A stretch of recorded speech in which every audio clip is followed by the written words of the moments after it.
চলে আসছি কোথায় নাহিদ? বানিয়াবাড়ি ব্রিজ নাকি?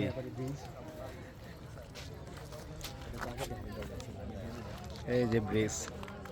আর আমাদের সাথে আছে কে? S M Jahangir, viral person নাকি? হ্যাঁ, এস এম জাহাঙ্গীর ভাইরাল লোক। আজকে যদি ভিডিও করতে না, হ্যাঁ, তুমি একটু তোমার ফোন ভিডিও করে দিতে। তাহলে ভালোই হতো ওদের। এই ব্রিজ দেখার জন্যই মানুষ আসে, মূলত কিছুই নাই। সামনে কাপলকে দেখতে পাচ্ছি, কিন্তু রোদের কারণে ঠিকমতো দেখা যায় না। থামস দে নাহিদ। আজকের ওয়েদার অনেক ভালো, 2 দিন ধরে বৃষ্টি না হয়। এই দিক থেকে জনকে আবার ভিডিও করবো না, জনকা দেখা যাবে, অন্ধকার দেখা যাবে। হ্যাঁ, উল্টা পাশে। এমনিতে উল্টা পাশে দেখা যায় না।